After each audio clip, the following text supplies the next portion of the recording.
Next? ఎందుకంటే 2029 వరకు NDA ప్రభుత్వం ఉంది. తర్వాత ఇప్పుడు ఎన్నికలు జరిగేటప్పుడు రాజకీయంగా సార్ వీళ్ళ మీద వాళ్ళు, వాళ్ళ మీద వీళ్ళు నిందలేసుకుంటారు. ఎవరి వాదన బలం.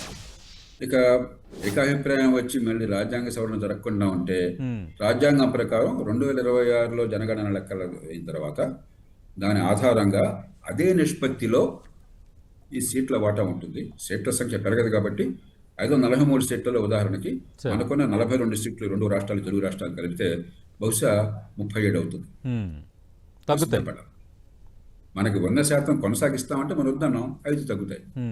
మనం చేసుకున్నాం కదా. సార్ తమిళనాడు 39 అల్లా 31 అవుతుంది. కేరళ 20 అల్లా 14 అవుతాయి. కర్ణాటక 28 అల్లా బహుశా 25 అవుతాయి. ఎవరిని నిందించే హక్కు మనకు లేదు. అది జరిగితే మంత్రస్థానం ఒప్పుకున్నాం, ఏదొచ్చినా పట్టాలి. ఇక వాదించే హక్కు మనకు లేదు. ఎందుకంటే ఈ వాదనలన్నీ విని పార్లమెంట్లో మెజారిటీ వాళ్ళు మేము దాన్ని ఒప్పుకుంటాము, ఇదిగో మీకు ఇచ్చేస్తామన్నాం. మాకు వద్దు అన్నాం. ఏదో రకరకాల వంకలు పెట్టారు. ఆ ప్రయోజనం ముఖ్యం కదా, మనం ప్రజలు తెలుసుకోవాలి.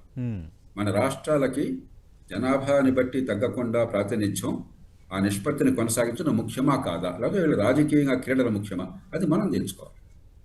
మన నేతలు రాజకీయ క్రీడలు ముఖ్యం అనుకున్నారు. మన ప్రయోజనాన్ని సాధించడం కంటే రాజకీయ క్రీడలు ముఖ్యం అనుకున్నారు.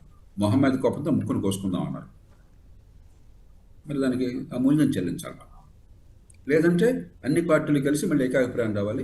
ఉత్తరాది ప్రజలు ఎదురు దొరకకుండా ఉండాలి. ఇప్పటిదాకా వాళ్ళు మౌనంగా ఉన్నారు. ఎందుకని? అధికారంలో ఉన్న పార్టీ మీద నమ్మకం ఉంది, పర్లేదు అనుకున్నారు. ఇప్పుడు వాళ్ళని రచ్చగొట్టారనుకోండి ఈ పార్లమెంట్ చర్చ వల్ల, ఏమయ్యా జనాభా మాకెక్కువ ఉంటే వాళ్ళకి సీట్లు ఎక్కువ ఇవ్వటం ఏంటి, జనాభాని మించి మేము తక్కువ వాళ్ళమా, వాడు ఒక్క మనిషికి మా ఇద్దరు సమానమా, ఇదేమిటిది అని చెప్పిన వాళ్ళు ఎదురు తిరిగారు అనుకోండి, రాజకీయంగా బిగిసిపోతుంది.